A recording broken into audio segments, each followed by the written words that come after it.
Bonjour, mon nom c'est Adégine Slongan. Ça va faire 2 ans que, que le Seigneur m'a fait grâce de faire la promesse comme église locale. Donc, dans les prochaines minutes, je vais vous expliquer à peu près qu'est-ce qui a changé dans ma vie et c'est quoi mon témoignage. Donc, ma vie chrétienne commence à 13 ans où je donne ma vie à Jésus et tout de suite, on a la motivation de la nouvelle vie chrétienne. Donc, ça veut dire que je vivais la vie chrétienne, j'étais beaucoup excité par rapport à ça. Par contre, très rapidement, je me suis rendu compte qu'il y avait quelque chose qui manquait. Ça veut dire que je lisais une Bible où on me parlait de beaucoup de choses, mais je n'étais pas capable nécessairement de la voir dans le quotidien. Il y avait comme une certaine distance entre ce que je vivais et ce que je lisais. Donc, pendant des années, j'ai vécu comme ça. Et quand je suis venu au Canada, j'ai abandonné la foi. J'ai abandonné l'Église pendant des années. Et à 29 ans, c'est là que je suis arrivé à la promesse. Mais avant ça, en 2015, j'ai été invité par une sœur. J'arrive à l'Église tout ce que j'avais toujours voulu, évidemment, au départ, c'était d'un message qui m'expliquait c'est quoi la vie chrétienne. Mais vous serez surpris de savoir que la première fois, en fait, je n'ai pas supporté le message. Il était quand même assez difficile et malheureusement, j'ai fui un peu. Je n'arrivais pas à changer parce que, en fait, je ne comprenais pas encore comment le faire. Donc, j'ai fui et en 2019, une sœur de l'église qui justement était la même qui m'avait invité en 2015, elle a continué à insister et le Seigneur m'a fait grâce parce qu'en fait j'ai déménagé en 2019, je me suis rapproché de l'église sans le savoir. Et à force de faire des recherches pour une nouvelle église, je tombe sur l'église de la promesse. Donc je reviens. Au départ, j'arrive à l'église et je commence à m'habituer. Mais vous serez quand même censé savoir qu'au départ, c'était d'abord les miracles. Parce que j'avais toujours lu ma Bible, je lisais toujours des miracles. Moi, je suis quelqu'un d'un background scientifique, donc il fallait que ce soit logique. Si j'avais lu des affaires dans la Bible et qu'une église était réelle, il fallait que je puisse voir la manifestation de ce qui était écrit dans la Bible. Donc, j'arrive à la promesse et la première chose que le pasteur me dit, il prophétise dans ma vie. Une chose assez claire et précise sur la vie, avec la vie de mon père, avec ma propre vie. Alors moi, je mets Dieu au défi. Ça veut dire que je prends ça et je fais la prière de Gédéon en me disant que si c'est vrai, mais alors que ça se passe comme j'avais reçu dans la prophétie. Et une semaine après, j'ai eu une réponse. Donc c'était la première fois. La Bible dit en fait dans Hébreux 2, verset 4 que Dieu validait le témoignage de ceux-là qui avaient cru avec des signes et des prodiges. Donc il fallait que moi je voie ça pour comprendre en fait qu'il y a une différence entre... Parce que j'ai grandi à l'église, je vais à l'église depuis que je suis petit. Donc je n'arrivais pas à comprendre en fait c'était qu'est-ce qui venait de changer dans ma vie. C'était quoi la différence en fait entre le fait que je sois toujours allé à l'église et le fait que maintenant je participe à un culte et il faudrait que ma vie change. Donc c'est là que le Seigneur a beaucoup utilisé le pasteur Thierry parce que ce que en fait j'avais toujours besoin, c'était quelqu'un qui me montre comment y arriver. Vous voyez, beaucoup de personnes en fait vont suivre l'église et ils vont voir beaucoup de prières, ils vont voir beaucoup de prédications, ils vont voir des miracles, ils vont voir des trucs. Mais oui, c'est ça c'était important pour moi, mais il était surtout important pour moi de me montrer comment vivre cette vie-là. Parce que moi, je vivais, on me disait, ben, faut pas mentir, faut pas voler, ou faut pas faire ceci, faut pas faire cela. J'essayais de le faire, mais j'en étais pas capable. C'est la raison pour laquelle j'ai donné ma vie à 13 ans, mais c'est seulement à 29 ans que j'ai commencé à vivre la vie chrétienne.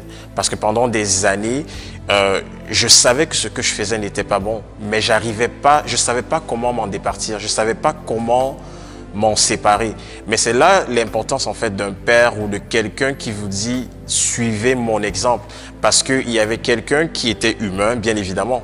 Il était quelqu'un qui avait ses limitations, mais qui Dieu l'utilisait et qui nous permet en fait de comprendre c'est quoi la vie chrétienne. On ne prêche pas juste sur des messages globaux ou on ne fait pas juste prier ou chasser des démons.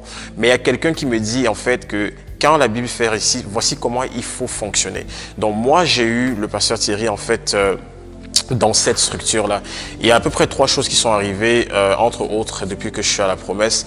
La première chose, en fait, c'était que je n'avais jamais pensé me marier. Exemple, je me trouvais toujours un peu... je trouvais que je n'en valais pas la peine. Je n'étais pas capable nécessairement de... Je ne me voyais pas vraiment garder une femme et un enfant parce que c'était une responsabilité qui, pour moi, était beaucoup trop. Alors, j'ai eu le pasteur et son épouse, maman Esther, en fait, qui ont fait un suivi assez détaillé. Ça veut dire qu'il n'y a pas juste des gens qui m'ont donné des versets bibliques pour que je rentre juste lire sans avoir un suivi. Ça veut dire que j'étais suivi, on me posait des questions semaine après semaine. Quand j'avais des problèmes, je pouvais appeler. Donc, il y avait un suivi qui se faisait et qui me permettait de voir une certaine progression. Lorsque je n'en étais plus capable, il y avait certes les miracles, mais il y avait aussi un message qui permettait d'asseoir ce que je venais de recevoir. Et le Seigneur m'a fait grâce, évidemment, et j'ai réussi à trouver une charmante épouse.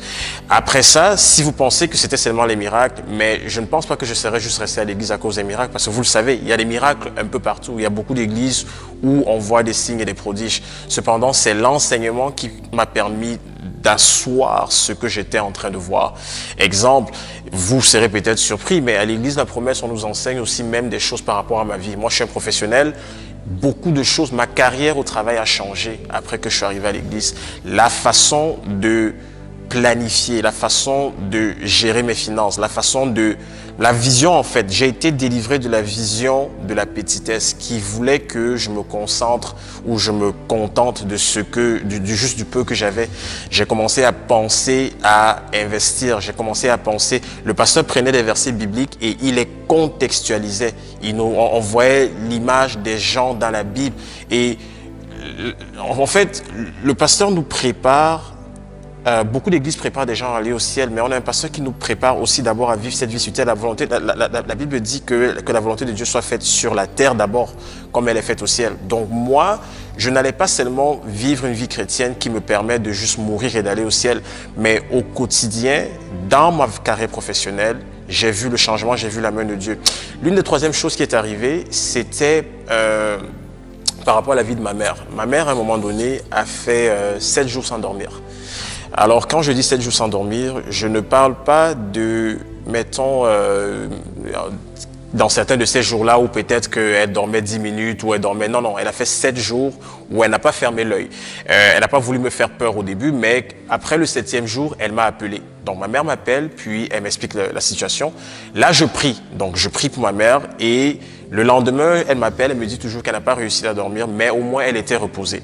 Mais ce qui se passe aussi avec la promesse, c'est que vous faites une part et votre père vous aide à faire le reste. C'est un peu comme, je ne sais pas s'il y a certains d'entre vous, vous avez fait votre premier achat de voiture où vous dépensez 1000 et votre père vient contribuer le 5000 $ pour vous aider à faire le chemin que vous ne pouvez pas le faire.